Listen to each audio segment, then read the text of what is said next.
Talked about it yesterday, just that chip on your shoulder. Everyone talking about a neutral AFC Championship game, not even thinking about you guys. How much did that motivate you coming into this? You better send those refunds. I'm from the city where they gotta play us. Fuck a coin flip, it's time to pay up. Don't cross the middle, 21 in the cut. We ain't hiding from nobody, run and tell them it's up. I'm from the city where they gotta play us. Fuck a coin flip, it's time to pay up. Don't cross the middle, 21 in the cut. We ain't hiding from nobody, run and tell them it's up. Back-to-back champs, kings of the north with it. Thinking they can hang with us, still ain't jumped out the porch with it. Long bomb to chase every Sunday, watch him go and get it. Double up on him, then we gon' double down on T. Higgins. Then throw Boyd in the mix, now you really iffy. Every Sunday showing boys how to really gritty. They try to shuffle up the game on us, but they ain't icky. Flip the coin, kick the toe right to the go and get it. Never know what's gonna happen when Joe drop back. He get shiesty in the pocket, I get shiesty on the track. Nobody on the team all pro, that's all cap. Most all around team in the NFL, that's all fact. Ain't came across nobody yet that seem like they can hang with us. They said we couldn't be Buffalo, but see how we call they bluff. Underdogs every week, they keep on trying to label us. Put your money on us, even if Vegas don't favor us. No matter what, we really came up, now it's hard to fail. I dare you come across that middle, Von gon' ring your bell. I know we under they skin, them boys built frail. Eli Apple out there chirping like a next tail. You don't want Salmon Trey to come off them ends. Rita clogging up the middle like a big body Benz. Right behind them Logan and Pratt, the turnover twins. Jesse Bates in the backfield just to clean up the loose ends. We just drafted Cam and drafted Hill. Instant gratification every time that they on the field. We can't go back to what we was, cause that's the loser way. It's been hard to throw on us since we picked up a Woozy. It's like win after win, feel like we could really do it. Zach Taylor doing his thing for the city, I give it to him. And I bet Samaji will find a hole if you give it to him. Hayden Hurst don't need a hole, he just plan on running through him. Just hand it off to 28 and let him do the dash. Getting hit by BJ Hill probably feel like a car crash. Every week it seem like Lou digging deeper in his bag. And if the game on the line, all my faith and money match. I'm from the city where they gotta play us. Fuck a coin flip, it's time to pay up. Don't cross the middle, 21 in the cut. And we ain't hiding from nobody, run and tell them it's up. I'm from the city where they gotta play us. Fuck a coin flip, it's time to pay up. Don't cross the middle, 21 in the cut. And we ain't hiding from nobody, run and tell them it's up. What do we say, Dolph? That's right, they gotta play us. What's going y'all? Welcome to the show. This is Bengals Talk with Strawberry Ice. I'm your host, the Iceman, Jeff Trunapole. And as always, I bring you sports from a West Side point of view right here in the great city of Cincinnati, Ohio, home of the back-to-back AFC North champion Cincinnati Bengals. Now, do me a favor, if you found the show, hit that like and subscribe button. Smash that thumbs up. You guys are awesome. I'm up to 2,000. Where's that? I wrote it down here. 2,148. Yeah, 2,140. I can't read my own handwriting. 2,148 subscribers. I appreciate every single one of you guys. If you're watching on Facebook or Twitter and you have yet to subscribe to my channel, why not? Please do so. Please go to the YouTube channel, Bengals Talk with Strawberry Ice. Hit the subscription button. Hit the bell for notification. Every time I go live, you'll be notified. Also, we're doing exclusively a YouTube chat crew. We're doing super chats. So if you got a question you want to ask Brian or Big Sandwich Greg, or Dale, you got to get Dale to say something crazy. Give me a super chat. I would greatly appreciate it. And as always, I'm coming to you live from this glorious place down here, the Ice Cave. The Ice Cave is brought to you by T Properties. T Properties, quality housing for quality people. Check out the website at www.tpropertiesllc.com for all your rental property management needs and your rental needs. And you know what? I wear it every single day. I got the hat on today. Got the flag behind me. Got the beer. Jackpot Joey 9. If you want any of the gear or anything like that, go to jackpotjoey9.com. We'll get you hooked up. And remember, portions of every purchase goes to the Joe Burrow Hunger Relief Fund and the Joe Burrow Foundation. All right, what's up to everybody in the chat? Stranger, you are first today. And if you were first yesterday, my apologies. I didn't see you there. I don't know what I was doing. Anyway, we got Pork Chop in there, Kenny in there. We got Crip, Holmes in there, and Michael. What's going on, guys? All right, let's get to this thing. We have, first of all, I got to get to my co-host, the man, the myth, the legend. He's Dale. What is up? Let's get the Big Savage.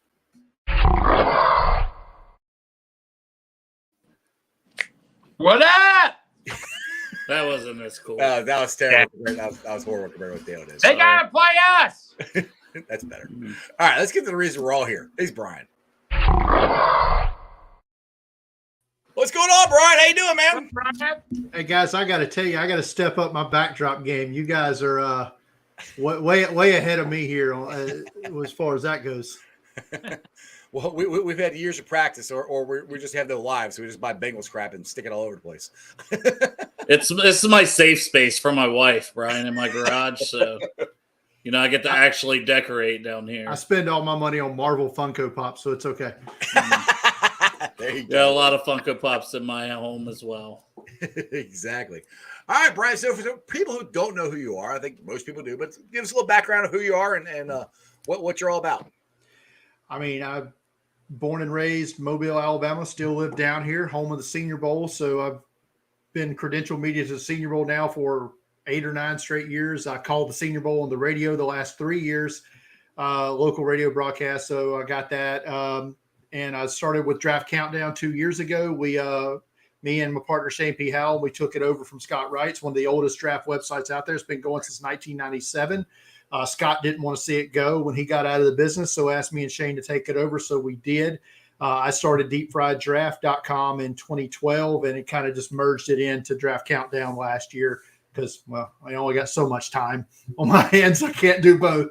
Right. Been a Bengals fan since I was probably 5 or 6 years old, circa 1985. Don't ask me how somebody who's born and raised in Mobile, Alabama becomes there. It's just a thing. I don't remember. It was a very long time ago. Don't remember how it happened, but I'm here now and have been here through the lost decade and everything else, and here for this resurgence now.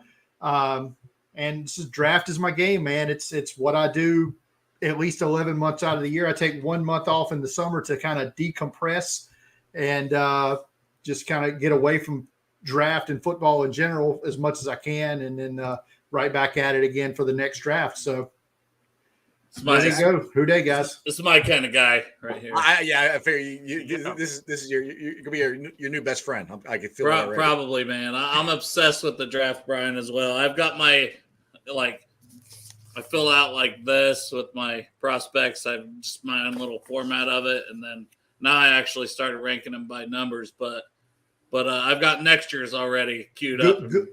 Spreadsheets are your friend. I can tell you that. I used to do it all pen and paper, and then I discovered the wonderful world of Excel, and I'm like, this is a much better way to do things.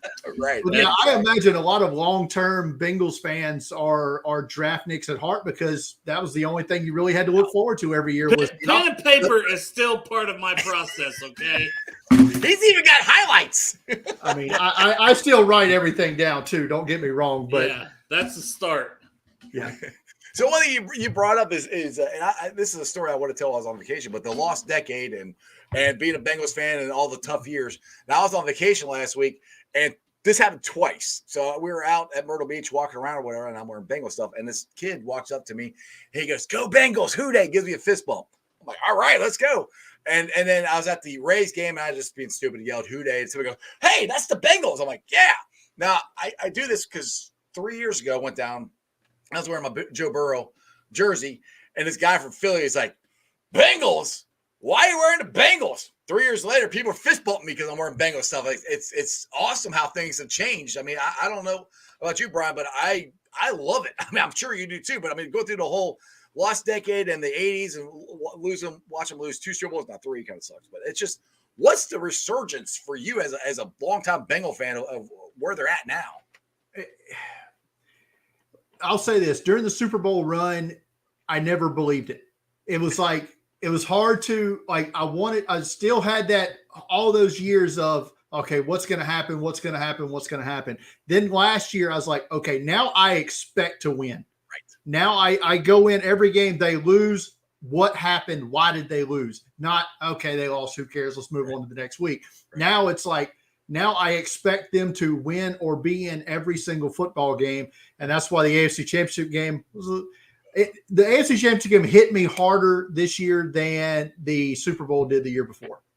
That's it. That's where I was at the AFC Championship game, and for some reason I was pissed. I mean, don't get me wrong, but the Super Bowl was worse for me.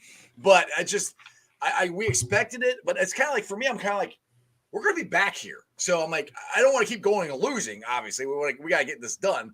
But it's like you said, it's an expectation now. Like, Brian, we expect to win the Super Bowl now, dude. I mean, whoever thought that would have happened to be a natural expectation for the Bengals?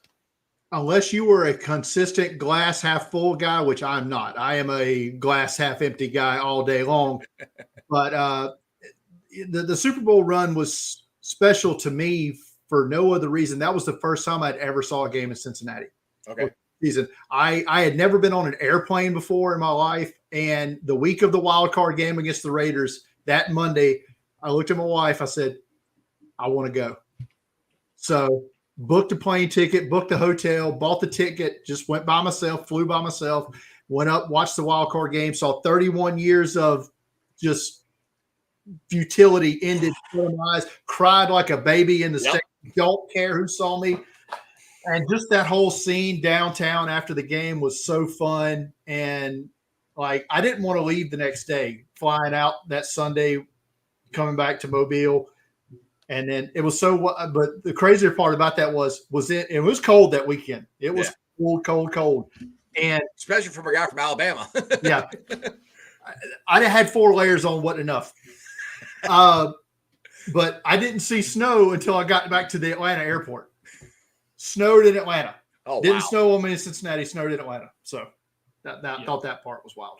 That's Brian, adding on what you're saying, like when Bengals I used to always have this mentality. Look, I'm going to expect a loss because I don't want to get my hopes up and all that. That's how I used to be. People even say, "Great, that's kind of negative thinking." I'm like, look, I just don't want to get my heart broken. But now, like you said, the last year, I expect to win. I said we will win, even if it looks like it could easily be a loss. I said, no, we're going to win this damn game and all that. Every single game, I expect to win. That mentality I have. Exactly. Yeah, so we're rolling into this year. Okay, guess I'm. I was at the game in New Orleans because obviously that's home base for me as far as NFL goes. It's 2 hours down the road. So I was at that game this year, and that game was looking a little dicey. But at no point did I think we were going to lose that football game. Oh yeah, dude! I had people blowing me up on my Twitter and text. What are we doing? We're gonna I'm like, calm down. It'll be fine. Then all of a sudden, Jamar Chase broke one open. I'm like, see. Well, no, Strawberry. We were at the theater for that. Me, Karen, Santori, Bengals, and Bird. We were at the theater for that. Yeah, I was sitting next to Matt the whole time. I was trying to get him to calm down. he was getting a little upset. I'm like, it'll be all right. It'll be all right, Matt. We'll be fine. And like I said, we came back and jackpot to Jamar, and the rest is history, man. All right, so we're rolling into this year. And what they did in the offseason, they got Orlando Brown, which shocked all of us. I don't think anyone thought that Orlando Brown was going to be a Cincinnati Bengal. We got the offensive line. We got Jonah Williams, who doesn't necessarily want to play right tackle. We got Darnell Wright, who maybe could be there at 28, maybe not, probably not. DeJuan Jones, that's a guy that I think might be a reach at 28. Where are you at 28, Brian? What with the Bengals? I was talking to somebody about this the other day, and 2 years ago, this was a lot easier. We're picking 5. Right.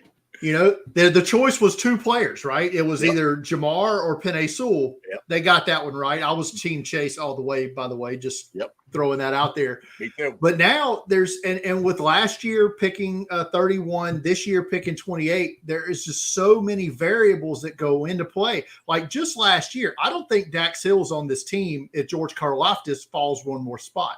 That's who that guy wanted. I think we're taking Karlaftis at 31 if he's on the board, but Dax Hill, and now I'm fine. We're okay, but it's so.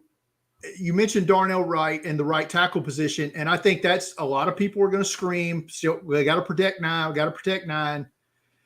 Listen, if they don't get a right tackle in the first 2 rounds this year, Jonah Williams is the right tackle next year. He can bitch, he can moan, he can do whatever. He's not turning down $12.5 million to sit at the house. He's going to play right tackle and deal with it. Now, whether he plays it well or not, we'll see. Right. But if he plays average right tackle, it'll be fine. We'll see what happens next year. But to address right tackle in the first 2 rounds, or in the first round specifically, you mentioned Darnell Wright from Tennessee. He's long gone. Yeah. I mean, you're now starting to see the national media mock him as high as 9. Dude is not making it to 28. Right. You mentioned DeJuan Jones from Ohio State. I, too, don't know that the value is going to be there at 28.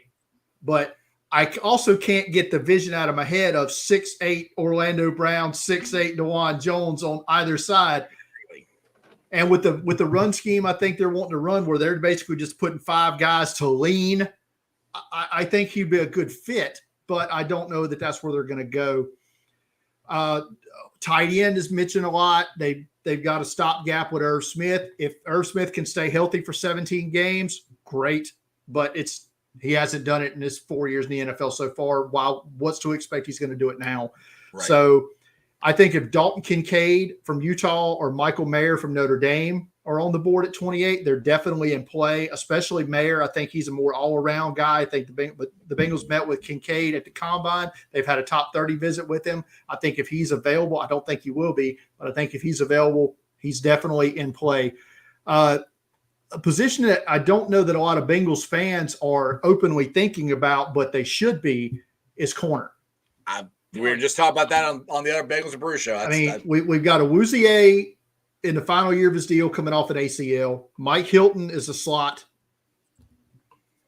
He's asked about Forbes since you brought that up. So we'll be getting, and that is exactly where I was going with this line of thinking here. But we got Cam Taylor-Britt last year. I think is going to be a damn fine player. But Emmanuel Forbes, I do believe will be there at 28 for the sole purpose he's an outlier player. The Bengals they have taken chances on outliers before. Normally it's later in the draft, but they have taken chances on outliers before. What makes him an outlier is the fact he's 166 pounds. He looks like he's 146 pounds if you see him on the field. Dude is skinny, needs to eat a ham sandwich quick. But what you can't teach is his instincts and his ball skills and his length and his speed and athleticism. He just blew away all the testing at the Combine. And he had 3 pick sixes last year. He's had 6 in his career. I want to say he had 6 interceptions in total last year. And if there's a play that you're going to see on his highlight reel once he's drafted. His instincts, football IQ so good as Will Levis tried to throw a little quick tunnel screen. He jumped it because he immediately saw it from the tape and everything, and immediately jumps it and takes it all the way back. Emmanuel Forbes, I think, might be one of the top players available on the board for the Bengals at 28. Depending on if some of these edge guys fall, I think those guys, and it also could be depending on what kind of run goes ahead of them. Right. The only positions I'm really ruling out at 28 are quarterback, safety, and running back. Not running back, wide receiver. Those are the only 3 positions. I think corner and linebacker as well. I don't think linebackers really going to be play either. But corner, interior defensive line, edge, even interior offensive line, offensive tackle, tight end, running back, I think could be in play. And when I say running back, it's basically could be 1 or 2 guys. Bijan Robinson from Texas, who is some consider the best running back prospect since Adrian Peterson. At least since Saquon. Since Saquon, at least. Yeah, at least since Saquon. But there are some, including my partner at Draft Countdown, who thinks he's the best since Peterson. And Jahmyr Gibbs from Alabama is the other guy that if we see tight ends and offensive tackles and corner, all these guys are gone. Like there's big runs. And then, I think a trade back is also in play as well. And I would love that. But Jahmyr Gibbs is a guy, I think in this offense, scary stuff. All right, Dale, what do you got on what you just said there? No, the positions, one that you didn't necessarily drill down too much on was the interior D-line. I think Cansey's probably gone. What are your thoughts on him? And then Brzee from Clemson, if he's around. And then, honestly, other than those 2 and Jalen Carter, I don't know that there's a fit till you get – I like Adebawore from Northwestern, but I'm waiting until at least second or third or later at D-line at that point. Let me say this about Adebawore is I don't think he's an interior defensive lineman. I think he's an edge guy. Just based off his size and measurements and his pass rush ability, I'm gonna be honest. I wouldn't hate that pick at 28 as a defensive end, depending on what else is on the board. But I too don't think that that's where they would go. But with Cansey, he's another. I mentioned outlier with Forbes. His arm length would be the shortest arm length of any interior defensive lineman drafted since. And if you look at the list of interior defensive linemen with his arm length that have been drafted, there is not a whole lot of success stories to go with. Now, I'm not saying that he's not going to be a successful one for very, very well could be. I don't know that if that's a chance I want to take at 28. But I'm with you. I also think he's probably going to be gone before then anyway. And like Jalen Carter, all the off-field troubles he's had, it's not going to matter. He's not going to get that near that far down. Did I hear this right? Did Jalen Carter, was he too out of shape for his pro day? Did he finish it? No, he did not. Okay, he did not finish his pro day. Yeah. In defense of Jalen Carter on that, he did have a lot going on in his personal life at that point in time. If I'm not mistaken, he was in his court case or whatever ended the day before. Probably not a whole lot of mentally there for his pro day. Right. Now, granted, he shouldn't have been in that situation to begin with, and that's a whole other set of issues, but I don't think he's getting out of the top 10. You still think he's in the top 10 with all that stuff going on? I think so. I think his floor at this point is 10 to Philadelphia. I think that's his absolute floor. All right, let's go here. Michael Madden here said, who in the draft is not on anyone's radar that you would like to see Cincinnati take? If we're looking in a third round, maybe even in a second round at an offensive tackle, I'm not hating on Tyler Steen from Alabama. I think he tested very well at the combine. Starter at Vanderbilt, transferred to Alabama this year, and has played left and right tackle. He even played some interior at the Senior Bowl. So he's a guy I think maybe not in the second round, but if he's still on the board in the third round, I take a shot there. I agree. There's a couple of defensive ends that if they were to fall into that third round, Andre Carter from Army is very interesting because I loved him coming into the season, but he has not had what you call a great process afterwards. Terrible process. Really. But I don't know how much of it's his fault because you think of the life of a cadet, right? And they can't lift like you can at Ohio State. Right. So his fundamental strength's not going to be up there with your Georgias and Alabamas.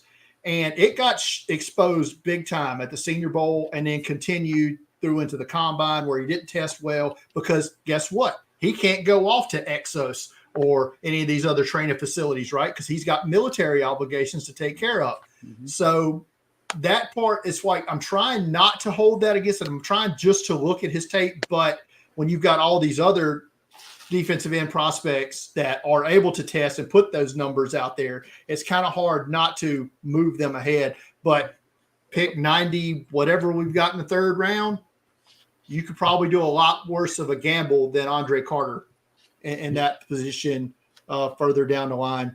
And if they don't get a corner in the first round, I would love for them at 60 to back up and go with Darius Rush from South Carolina. Obviously, you see the Gamecock helmet behind me there. Right. There's a Gamecock tattoo on my right arm.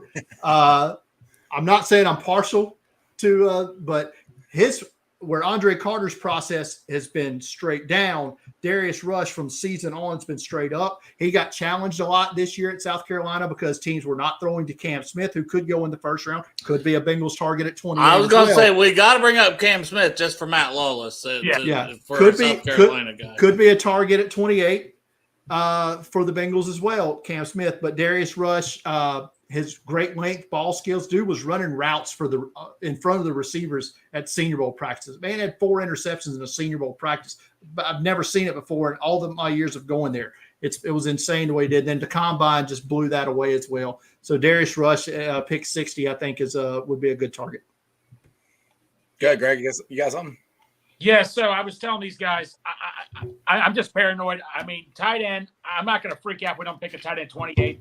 My first question is, do you think Michael Mayer or Dalton Kincaid will be there 28? And after that, Tucker Kraft, in my opinion, is my second favorite tight end in the draft. I'm just hoping he's there at the end of the second round. But my big fear is there could be a big run on tight ends, first, second, or third round.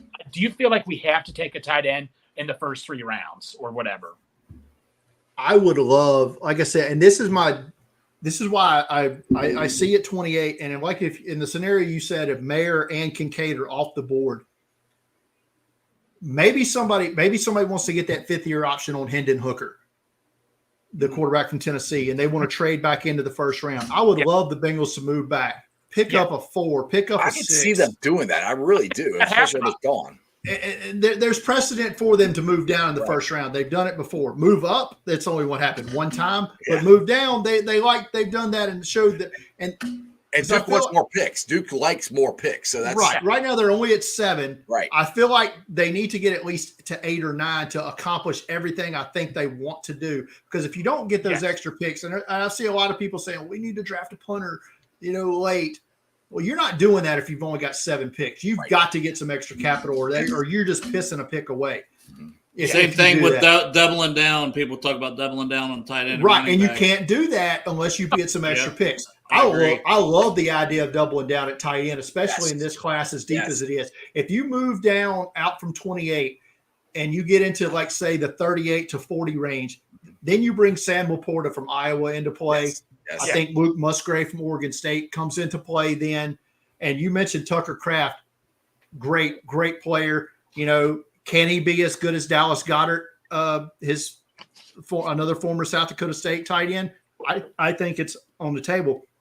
And then in the 4th round, let's come back and get Zach Kuntz from Old Dominion. Let's get that athletic freak who can't block a lick, but, hey, just run the seam and open that up. Brenton Strange from Penn State's another tight end that could be available in the 4th, 5th round area. And then you get further down, there's a couple of guys maybe late. Blake Whiteheart from Wake Forest is a guy to remember later on in the draft, maybe 6th, 7th round.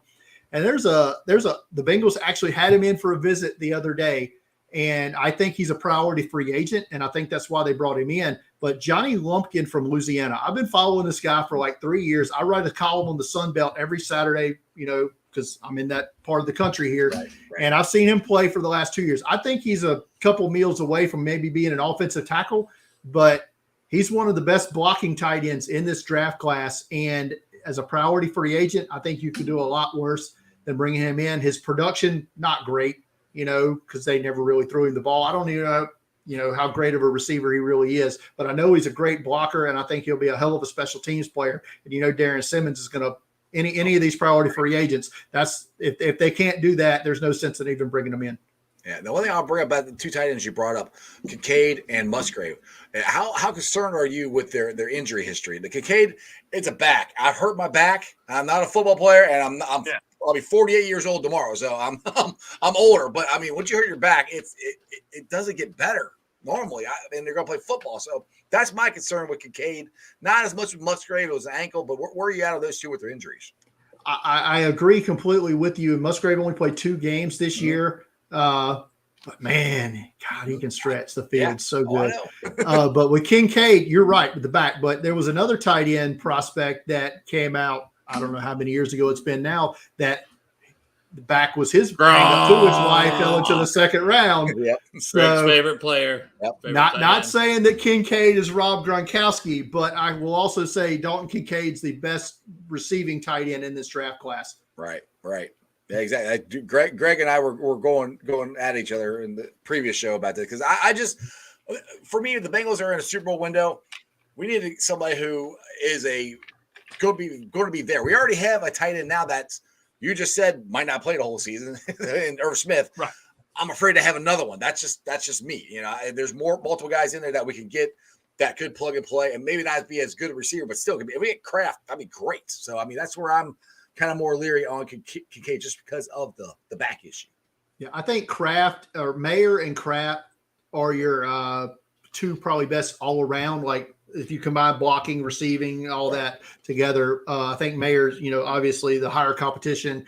And, people don't, they want to, just because they saw how all these other tight ends tested, they want to bump Mayer down, but Mayer created its own separation. You look at the tape, man, he gets open. Yes. Yeah. Despite what perceived limited athleticism. So, and he's a local kid too, right? Yep. Cincinnati, he played high school in Cincinnati. So you have that feel good story there as well. If you can get him at 28.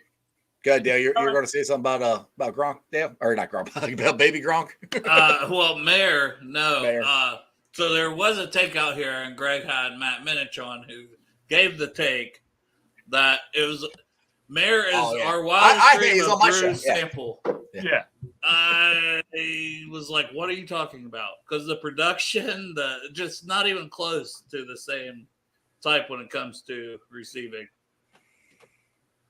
What are your thoughts on that take? Comparing Mayer to Drew Sample, who had 25 catches his senior year for like 200 yards. Mayer had more than that in about a 4-game stretch. He had double that his first year in school. Yeah, and let's also not look at the fact that Michael Mayer did, I mean, no offense to Notre Dame, but not exactly how many All-American quarterbacks have you seen roll through there the last 3 years as well? So Michael Mayer, I think he's tight end 1 on my board. Same. So. And why is he dropping those? I mean, I've heard more people. The athleticism. I mean, that's it. I mean, we see what he's done. I mean, to me, he's baby Gronk. I mean, he is. That's where I would love it. I mean, Greg already said he's going to take his shirt off and run around the room if they draft Mayer. But I mean, I would love to get Michael Mayer. I mean, you're looking at apples to apples comparison from the combine and the testing, and Mayer is just so much further down than the Darnell, who we haven't even talked about. Darnell Washington. Yeah, that's Pork Chop's favorite guy. Pork Chop. Yeah, this guy. Lord knows what he would do if we got Darnell Washington. Yeah. Now, if you want to compare Drew Sample's production to someone's production, it's Darnell Washington with 25 catches. But Darnell Washington also has the best best tight end in the draft next year on his team. That's why he didn't play. I love all his athleticism, but on the field, you don't see it. Michael Mayer plays like he's faster on the field than what you see out of Washington. Just watching Darnell Washington block is just so fun, though. It's so fun. But yes, obviously we'd like to have seen higher production out of Darnell Washington. But when you're tight end 2 behind Brock Bowers, good luck with that. So where do you have Darnell Washington? Is he a first rounder or more a second rounder in your opinion? Or just on your tight end board?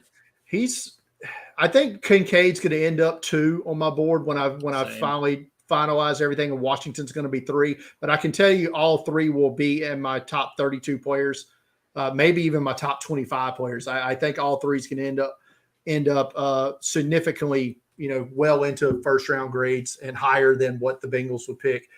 We actually did a live mock draft last night on our podcast, and all 3 were gone before pick 28. So we'll see if that's how it shakes out on, 2 weeks from today, but that's kind of where I'm at. Greg's gone. Maybe Greg will be back. All right. So another position we've talked about is another wide receiver / returner.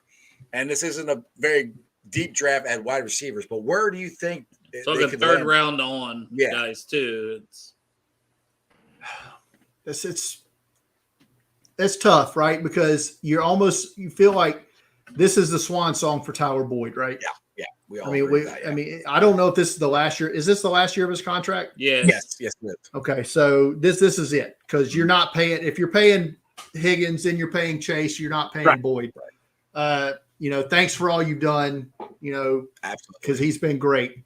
Absolutely.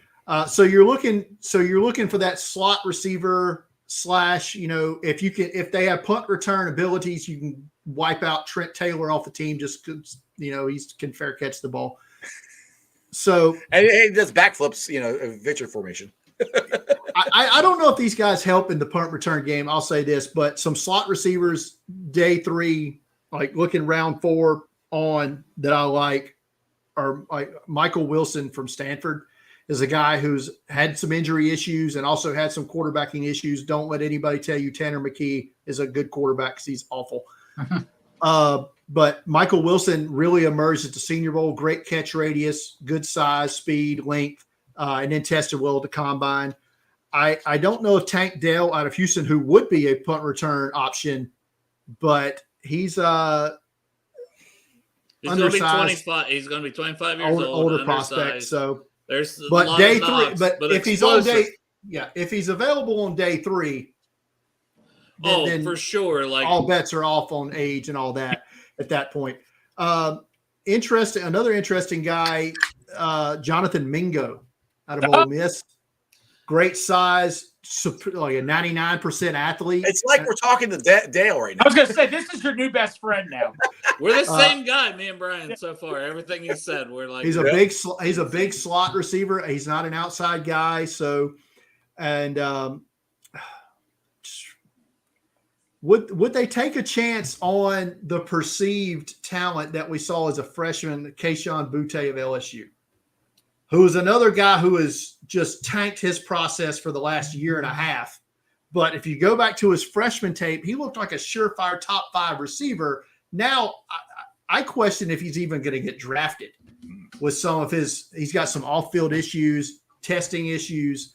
But if you're telling me and we haven't taken a receiver yet, and he's on the board in the 5th, 6th round, I don't know if I don't take that chance, that late in the draft.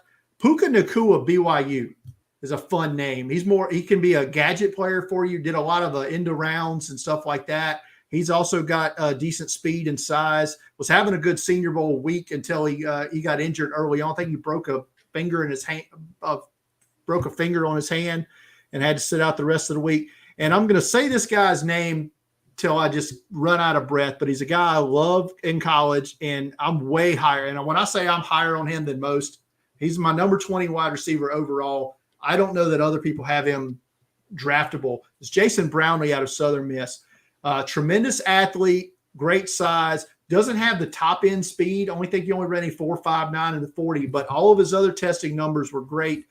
And his production, outstanding. Darrell Luter is a corner out of South Alabama who I think could be a target late 3rd, 4th round area as well. He's the only guy that I ever saw get the best of Luter. And he wins a lot of 50-50 balls, a great explosion. Like I said, he struggles to separate. But the problem I have with Jason Brownlee that I think is going to be his problem is where I think he's going to be drafted. I don't know how much special team snaps he played at Southern Miss. And if you're drafting a receiver on day 3, they got to play special teams. That could be the difference in him not getting drafted. Exactly. Because of that. Did you say Trey Palmer or I did not, but that's where the Michigan Jaden Reed. Those are two that I think could be guys that could come in and be eventual slot replacements and give you the return in year 1. Jaden Reed more as a receiver, I think. I think he's a better receiver than Trey Palmer. Trey Palmer is very fast and probably the best punt gunner in this draft class. So 7th round, you haven't drafted a receiver yet. Bengals have drafted special teams only receivers in that late in the draft before. I don't know if he's available that late or not. I think both guys can give you some punt return ability too. Yeah, you're probably right on that. So that's why I kind of have both those guys. Like, I think I have Jaden Reed around like 3rd, 4th round.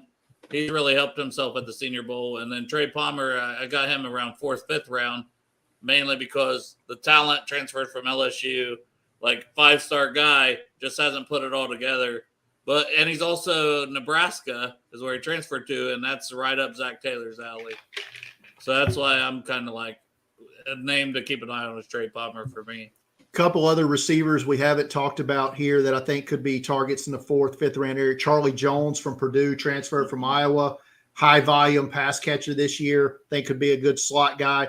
And maybe not, I don't know how he would play in the slot, but as a backup outside receiver, special teams speed, height, weight, speed, Bryce Ford Wheaton out of West Virginia, I think was the fastest receiver at the combine this year, or one of the fastest receivers at the combine. So it could be available on day 3. He has it all except hands. One minor detail. What do you got, Greg? One guy that actually the Bengals talked to, and I was talking to Dale Strawberry on the day of the combine, that got Matt Landers out of Arkansas. I mean, went to Arkansas, 6'3", ran like an incredible 40-yard dash. 4.37, I think. Yeah, 4.37. I'm like, why the heck is this guy not even like in the top 20 or something at receiver? Low production at Arkansas, and a source told me when he was down at the Hula Bowl, not the best character. Wow. Well, then he's probably out for the Bengals because they're big on character. So and that may be why they brought him, because they brought him in as a top 30. So maybe they're trying to get a little background on him because height, weight, speed is there. Michael Madden here's got a question. Is Travion Williams still going to be the kickoff returner or going to be used more in the run game? I think it depends on how the draft goes, to be honest. 100%. That's the answer to the question. I assume Brandon Wilson is done, right? Yeah. He's still on the team. He's on the team. And the safety depth isn't much right now. I mean, he could get squeezed out because Uncle Mike Thomas is back. Right. And yeah. So I feel like totally. And they're getting a running back in this draft. I just don't know where. So I have a question. If speaking of that, this is one because I'm in love with Bijan Robinson. I'd be shocked if we get who is it? If he's there, I don't see how the Bengals can pass him up. I mean, he would be. How good would he be in this offense if he's there? I have him 10 to the Eagles though. I don't think he's getting past the Eagles or Dallas. Those are my two teams. I don't think he's getting past. Yeah. There is not a harder player to mock to a team right now than Bijan Robinson. And you could mock him 6 to the Lions and you could understand it. Right. Yeah. We mocked him 18 to the Lions last night. Tampa Bay 19 Buffalo at 27. These are all possibilities before the Bengals. Right. I don't think he's going to make it that far. I don't think he is either. Yeah. In the wild scenario that happens and he is on the board at 28, it would have to be something like Darnell Wright would still have to be on the board at 28. Yeah. Right. Maybe Kincaid would sway them off. I'd still take Robinson over Kincaid. It wouldn't even be a conversation for me. I would take Robinson. Yeah. Wright and Cansey is about the only two that I could see maybe being in a conversation with Robinson. I don't think they like Cansey as much as we think they do. Yeah, maybe not, but I just think Robinson would be a clear cut. You have to take him. Like I have him 7 overall, and I'm sure the Bengals have him rated very high. At some point they would go, "Oh, we're at pick 28." Yeah, he's 5 overall on my board. Yeah, that's what I mean. Like at some point, value becomes yeah. Hey, since you're talking Cansey, tell me more. How do you first? I can't pronounce his name. The Clemson guy, Breesy, is his name? Or I've heard it pronounced Brzee. I'm telling you, they said whatever the first two things you think, it's not pronounced that. Okay, describe. Could you see a scenario? Because I've heard people say the Bengals could still take him if Cansey is there because he's a bigger guy, AFC North type of guy. What is your take on Breesy? Would you be mad? What would your take on if we picked him at 28? He's a good athlete. He was a 5-star player coming out of high school. Top recruit out of high school. Yeah, I mean, had that tragedy with his sister, and that he didn't play a lot this year between that and injuries. So, and the tape we do have from this year is not great. It's not bad, but it's not great. And so, but I could definitely see the Bengals having him higher on their board than Cansey just because he's more of their prototype mold. With that being said, and I heard someone say it on a different podcast the other night, Lou Anarumo seems to like pieces. Yes. And if you give him something different, he will make it work. Mm-hmm. Yes. We started seeing flashes of that with Osai, who's a little undersized for the defense end. He's not Sam Hubbard or Trey Hendrickson sized, but he started flashing towards the end.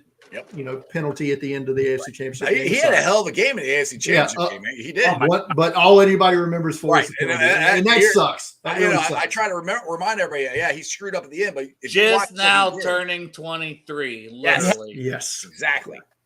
I like Cam Sample too, as well. I liked him coming out. I thought he'd be better on the inside, though. I'm surprised. I think so. I think in a pass rush subs, and that's why.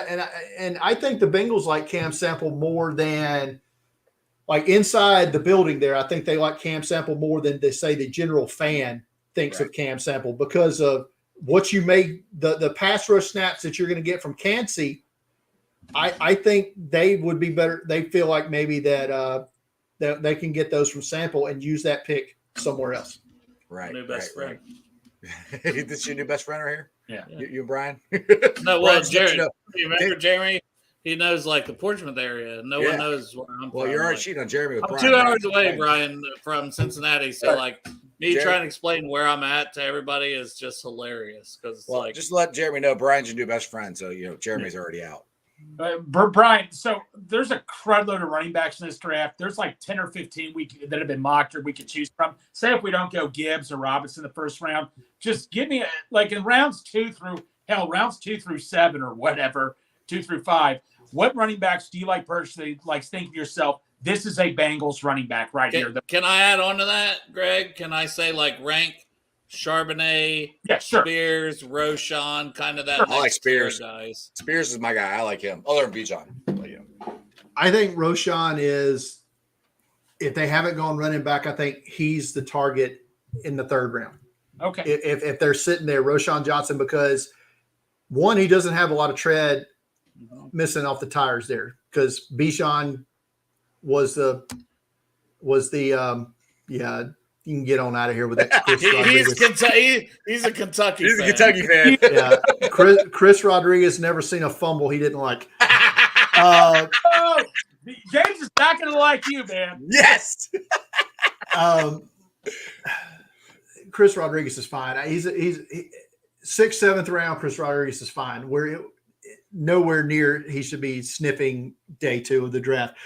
Charbonnet, I think, is the prototype running back that they would like. He just doesn't have he has great vision. He's great in the pass game. He's a good blocker, good pass catcher. He just doesn't have that breakaway speed that I think you get from Tajay Spears, who also is tremendous in the passing game. And I was one of the early people on the Tajay Spears bandwagon there. I saw him play against Houston earlier this season, and I'm like, yeah, this guy's going up the draft board, up my board quick. I saw him kick my Bearcats' ass twice this year. Right. He's a super good player. And then we've all seen what he did to poor Servassier Dennis at the Senior Bowl practice, where he just turned him in and put him in the blender there on that pass route. Yep. And he's tremendous. He's a great player in speed and explosiveness. I love Tajay Spears. 2nd round, I'm there. If that's who they go, I would be okay with Charbonnet. Spears, I think, is there. Another player I wouldn't hate is Devin Achane from Texas A&M. Yeah, because of the speed. Right. I have never been so disappointed in my life than a 4.32 40 at the combine, because I literally thought he could beat the John Ross 4.22. Oh wow! His 100-meter time in high school in Texas translated to a 4.19 40 if you take his 100-meter time. He's got that kind of speed. He's listed at 5'8", I think 185. So you're screaming undersized running back. He's not a 3-down back. No. Go watch the tape this year, Texas A&M. He ran between the tackles and averaged almost 7 yards a carry in the SEC. And has 185 pounds. And he's got that breakaway speed. Right. I would like to see more in the receiving game from Achane. But, players we've seen they've developed. Jonathan Taylor out of Wisconsin is a prime example of developing into a passing game running back in the NFL. But with that, you can't teach. Right. You can't teach that kind of speed that Achane's got. And a couple other 3rd-round running backs, I think the Bengals could be interested in. Chase Brown from Illinois is another guy who I think lacks a little in the pass game, but has the ability in the run game. Israel Abanikanda from Pitt, home run running back there, great in the pass game as well. 20 years old. 20 years old. Yeah, 20 years old. So that's 2nd round. And if they do double dip at running back, which I'm not ruling that out as well, I think 5th, 6th round, Keaton Mitchell out of East Carolina is a guy I love Keaton Mitchell for his home run hitting ability. Dwayne McBride from UAB is another running back in that 4th, 5th round area they could look at. And an undrafted player, I think they should bring. They brought in for a visit Xavier Valade from Arizona State. He's older. I think he's a PFA. Another potential PFA is a BYU running back, Christopher Brooks. I think he's a solid all-around back. Had a great game, great week at the Hula Bowl down there. I thought he should have been at one of the bigger all-star games. So with all the running back talk here, what's your thoughts on Joe Mixon? I mean, are you okay? Well, I don't think you're okay with him coming back at $17 million, but are you okay? Dude, you just keep raising the price. Yeah, dude. Or $12 million, sorry. Whatever. It's 12.7. Well, I get him and Jonah mixed up, sorry. No, they're both the same. They're like the same. 12.6 and 12.7. Whatever. I don't do numbers, but where are you at with him as far as the Bengals? Are you okay with bringing him back or at a lower cost, or just where are you at the whole mixing front? I'm okay with bringing him back at a lower number. Mm-hmm. They cannot, and I repeat, cannot go into next season with him taking $12.7 million in the cap. Right. Cutter. We've seen the Bengals do bold and new things we've never seen before. Signing Orlando Brown, that's not the money they spent in free agency the last couple of seasons. They've never done this before, right? So this is we're in uncharted territory here. So what's to say we can't do a post-June 1st cut with Joe Mixon and spread this out, because the salary cap's just going to keep going up and up and up. That $2.5 million you push into 2024, that's pocket change on the cap next year. And then with the post-June 1st cut, you open up the cap room becomes available after June the 1st. And then that's when you get your Higgins extension done. Because I think Joe Burrow's extension's done probably not long after the draft. Hopefully soon here. Now, hey, you guys want to do a mock draft? Let's do this. Brian's got that much time. It's fine. How much time you got, Brian? We'll do what y'all want to do, man. No, you don't. Yeah, I was going to say. Go ahead, set one up, Dale. If you want to set up, I got a question to put up here for him. Oh, I can't set it up on your thing. Sure, you can. He's got to set up and share it with me, just like you did before. All right. So, what do you think about Zach Kuntz, potential late round pick? I define late round pick because I think if you're drafting Zach Kuntz, it's probably going to be no later than the 4th round. Yeah, I agree.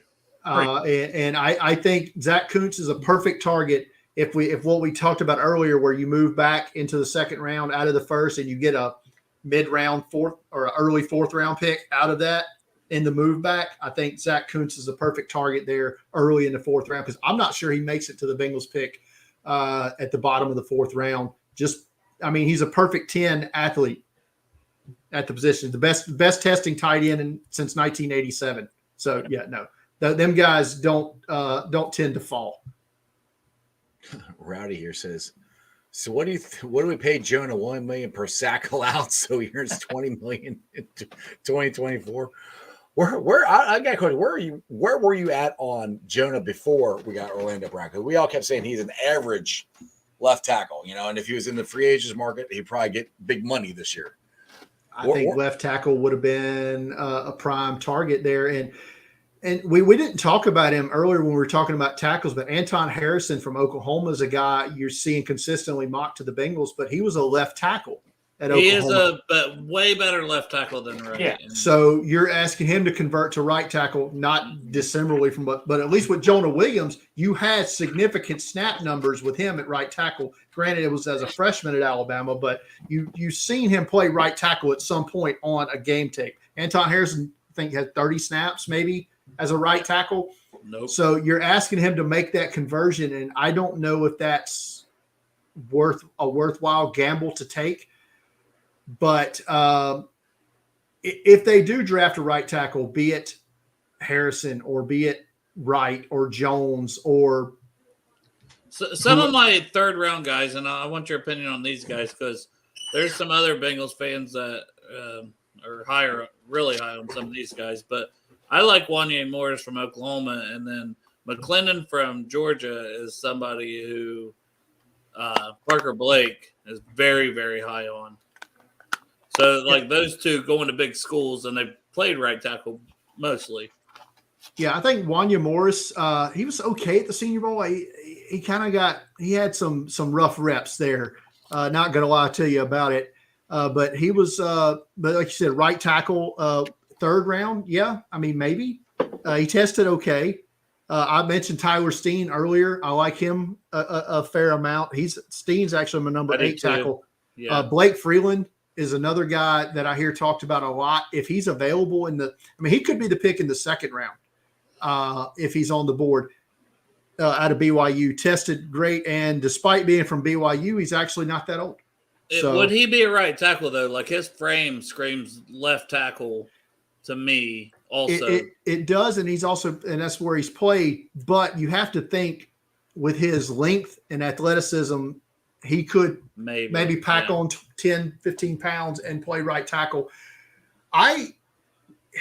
unless they draft one in the first round, I still think Jonah's on this team. I agree. I don't see one of these guys because that's like I have after Wright and Jones, I have Harrison, who I think's left tackle, Bergeron, who I think's left tackle or guard, Freeland, who I think's a left tackle, Steen, I have him there. I wouldn't be that. I have him as like a late second, early third, and then I have McClendon, Morris, and Jalen Duncan is left tackle, but man, he played like shit last year in general. I only put him trait wise still in that like early fourth round spot. Yeah, it gets lean. It gets lean quick. It gets lean. So that's what I'm saying. If they don't get a guy in the first round at right tackle, I think Jonah's here through next year. Now, if they were to get that guy, I think Jonah's traded probably on Saturday. Yeah, that's what I've said. I've said if they trade him, it's during the draft is when they're trading him. I think. And unlike Mixon, there is no cap ramifications for a trade or a release of Jonah Williams. I don't think they'll release him at all. But I think a trade, and that's $12.5 million gone immediately. That can go to Higgins or Logan Wilson. So, and those are guys you could take a 5th round pick if you wanted. It doesn't matter. Get rid of the money. Just give me a conditional 2024 pick at that point. I don't care. Just go. Yeah. All right, real quick, get this up before I start this mock draft here about my UC guys here. So, what about Ivan Pace? Where you got him at? Special teams guy, 5th, 6th round, tackling machine, great production, but 5'10". When we brought Pratt back, I don't see the roster spot. No room. Now, the caveat being that you have 3 linebackers all off the books next year, technically, because Logan Wilson, no contract next year. Akeem Davis-Gaither, Marcus Bailey, all drafted in the same draft class, all off the roster next year. So 5th, 6th round linebacker, I don't hate it because, how do they roster him this year? That's a good question. That's a good question. But there are some guys that I like, for that in the late rounds. All right, you want to do this thing? I love that you're using mock draft database. Denny's a big, he's a friend of our podcast, and love his site. Awesome. All right, let's get this thing going here. Do you guys have one? Do you have a simulator? No, we ain't got that. Got that kind of ingenuity. No, well, I was gonna say I would have brought that up if you did. I was like, shit, did I just be a complete asshole? Man, that's the second one we did, and Will Levis is still there. I'm shocked. Yeah, he keeps being there, and like in real life, I think he probably should be, but I don't think. I think definitely. So there's Forbes Smith, Ringo at corner. Kincaid was also there. Our D lineman went. Mozzie Smith's the next best thing, and then there's Kincaid and Musgrave. So essentially here, Harrison and Jones, Gibbs. And then Branch if the safety, but I don't really see it. So I'm looking to Juan Jones, Kincaid, Gibbs, and Forbes. With what's on the board here, I would be hard pressed to say I would maybe pick Forbes here because I think I can come back on Kraft in the 2nd round. Yeah. The Bengals will pick Kincaid if this is how the board falls. You think so? I think so. They've shown that this is Frank Ragnow all over again. They're tipping their hand here that they like Kincaid. They have no subtlety when it comes to draft players that they like. We've seen it way too often. I think they've gotten better at that. Like I feel like this group isn't as bad. Like they bring in a lot of undrafted guys for their top 30s, and then question marks with medicals and stuff like that, which is what you should be bringing in. Yeah, no, Brian, let me ask you this. Do you think Kincaid could have potentially replaced Tyler Boyd since he's so athletic? Could he Tyler Boyd in the slot, do you think? I think that with Kincaid, even Mayer or Laporta or Musgrave, I think any of these guys could take a chunk of the slot snaps next year. Oh, really? Wow. Yeah. Is that something to think about? Yeah. So, All right, so Kincaid? Yeah. I think Kincaid. All right, let's go Kincaid. All right. Let's do it.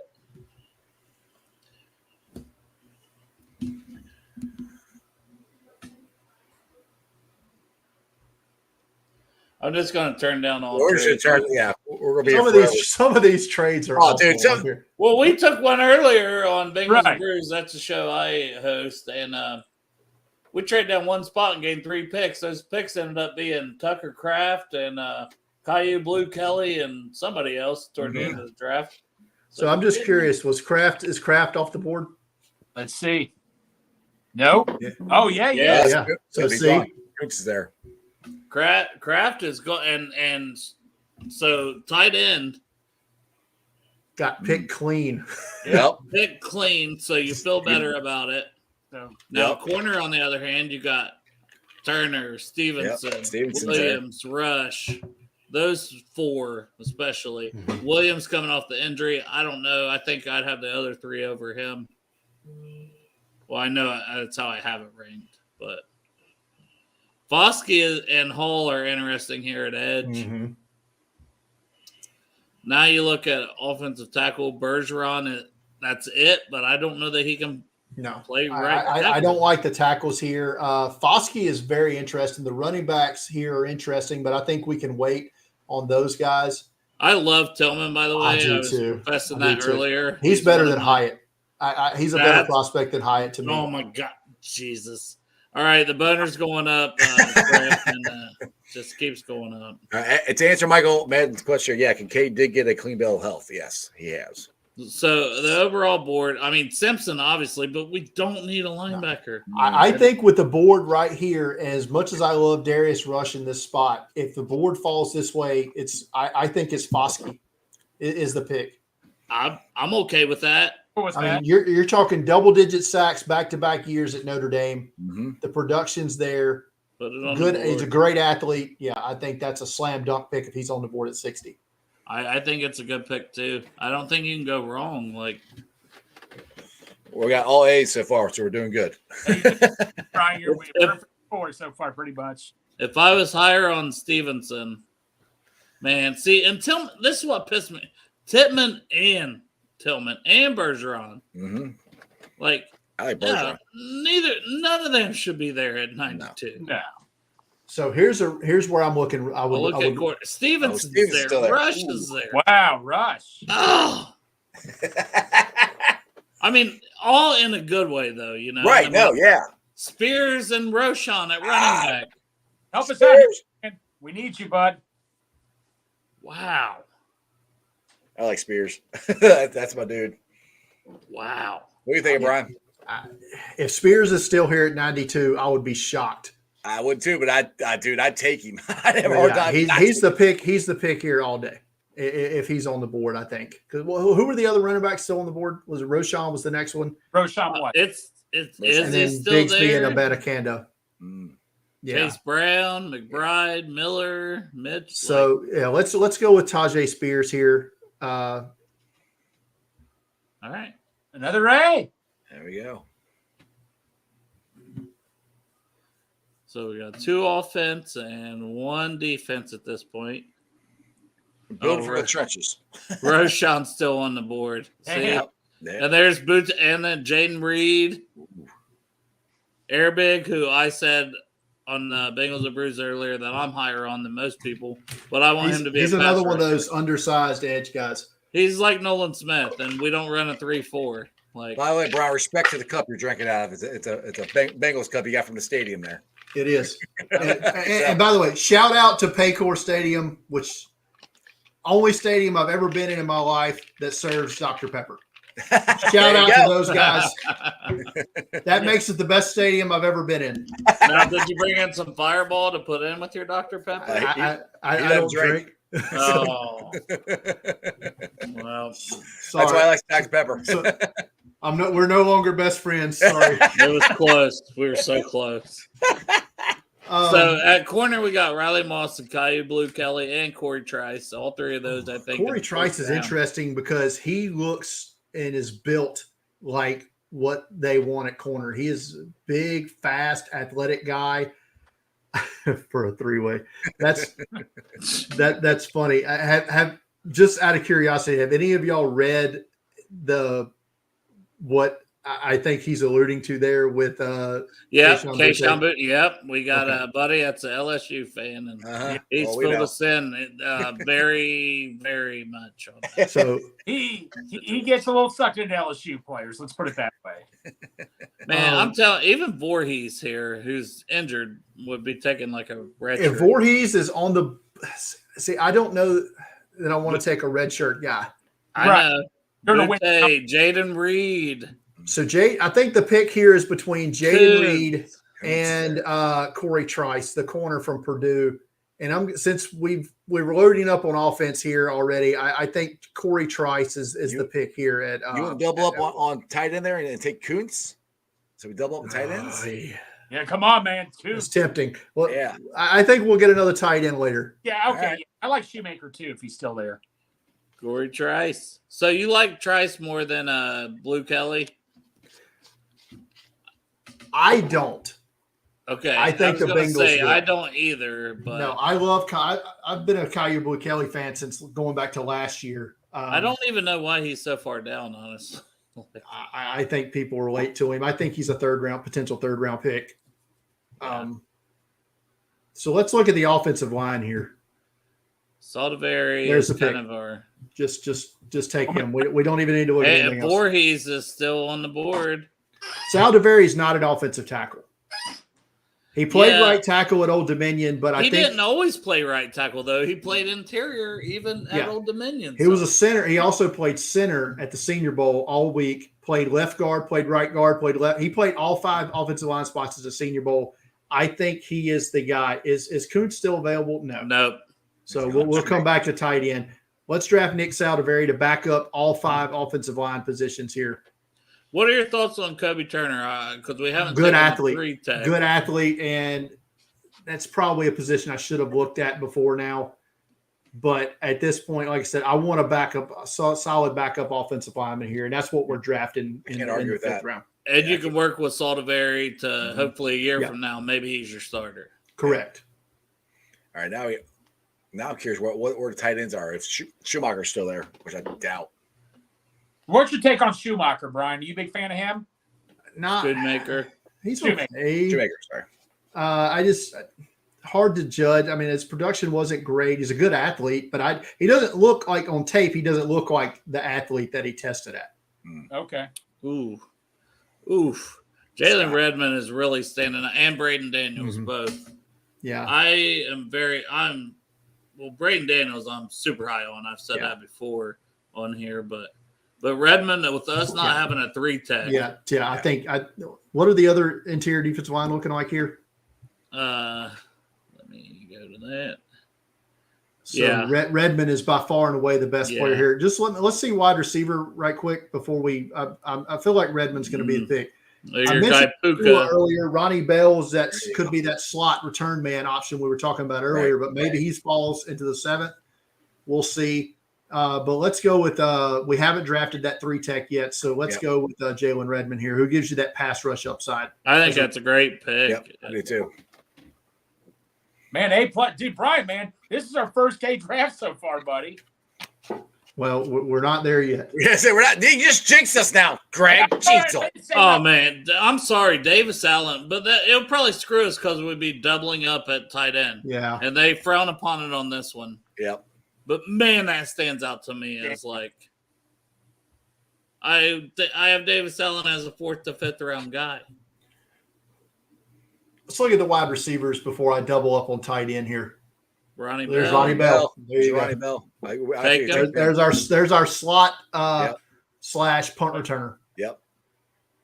Put him on the board. A+. Hey! Woo! All right, Brian. Yeah! Congrats, Brian. You guys want to recap it, or we just go back and watch? We talked about them.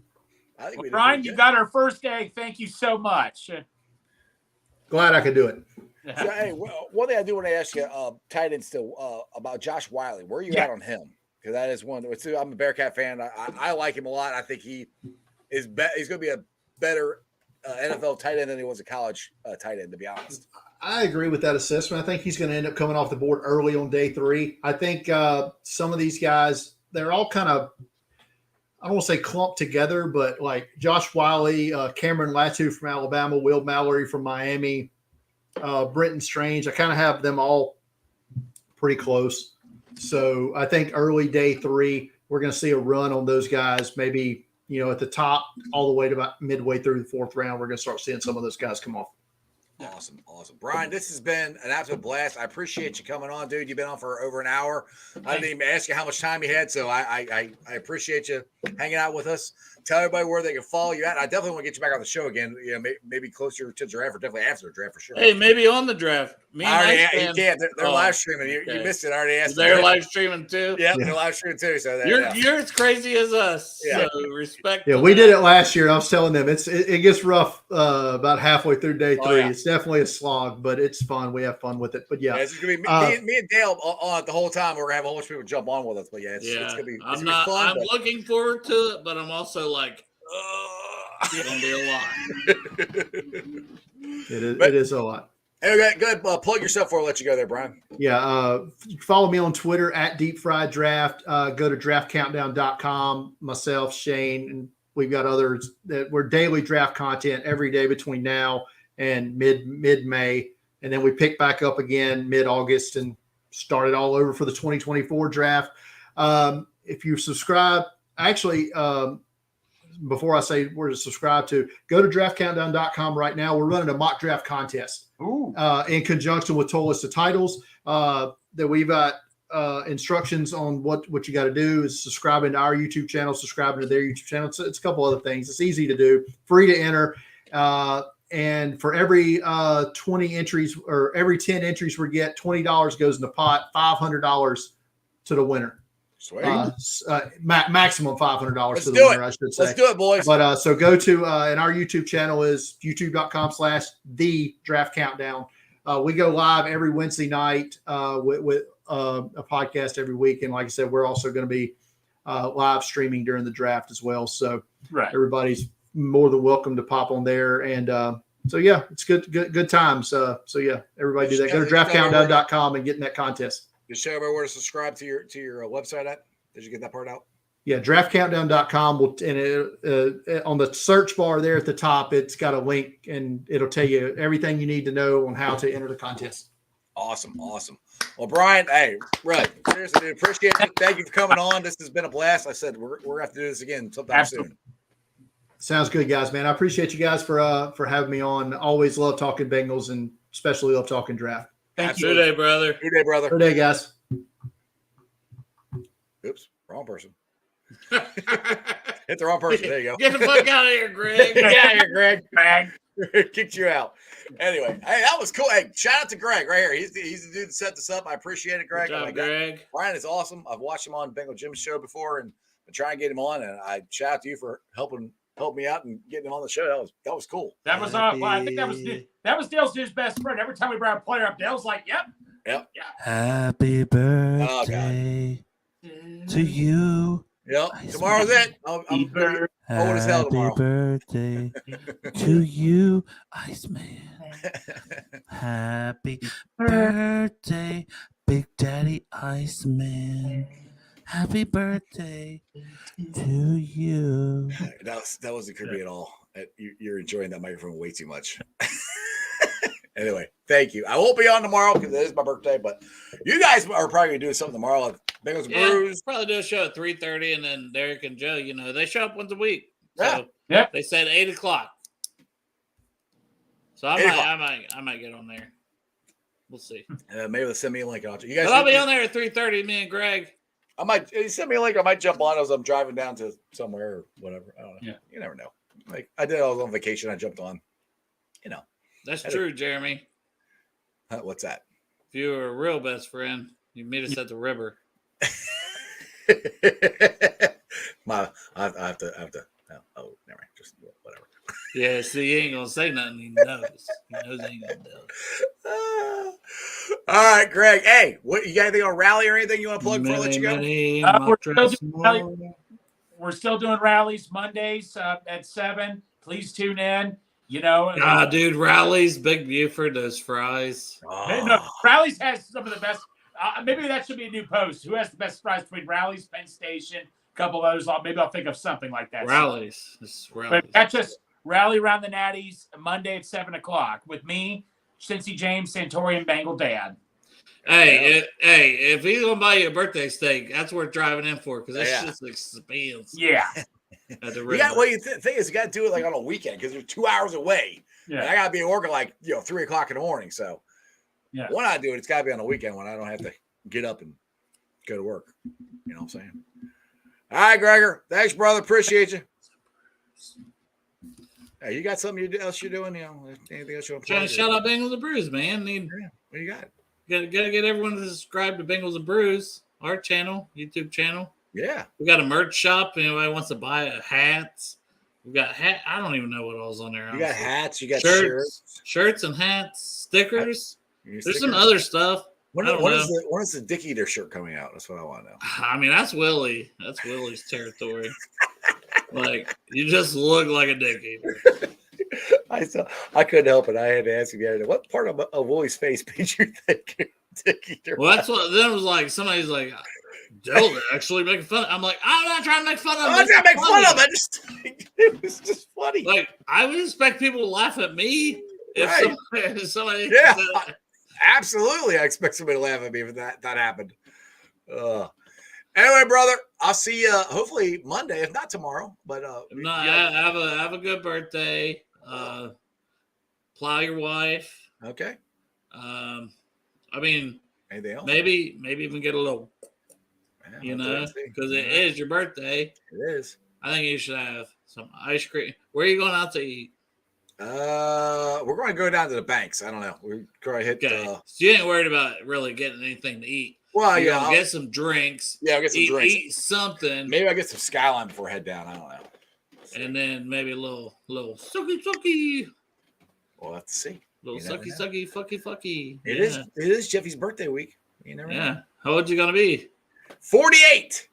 48. Yeah.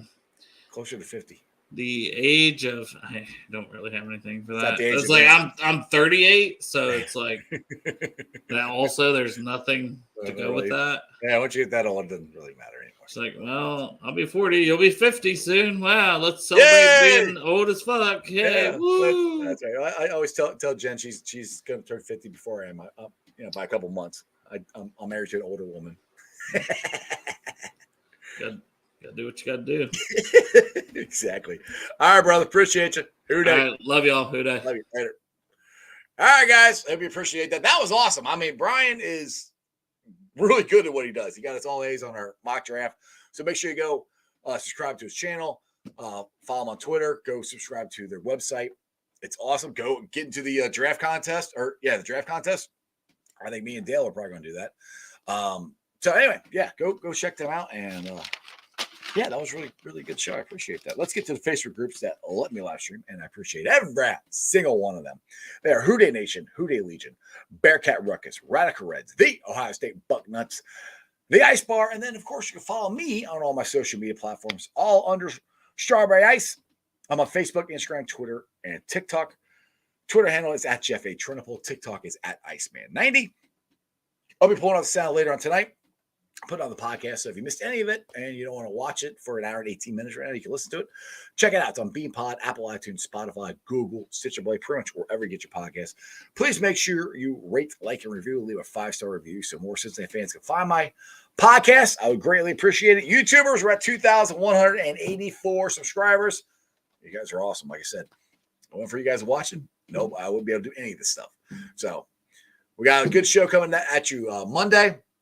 I got Tyler Dunn from another draft guy from the Go Long website. I've been trying to get him on for the past year. We haven't been able to link up. He's finally going to be able to come on the show.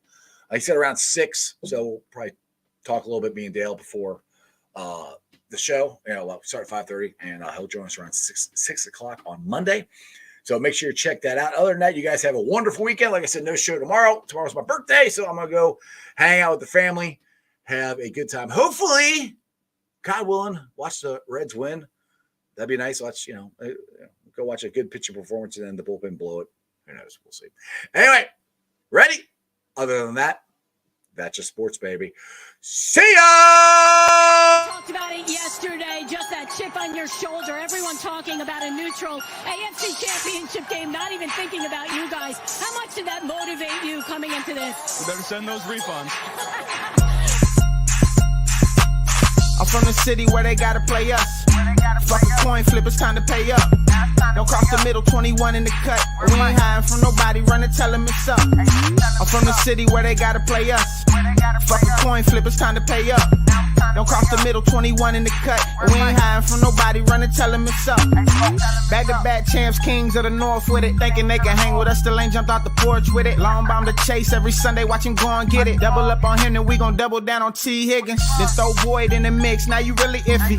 Every Sunday showing boys how to really gritty. They try to shuffle up the game on us, but they ain't icky. Flip the coin, kick the toe right to the go and get it.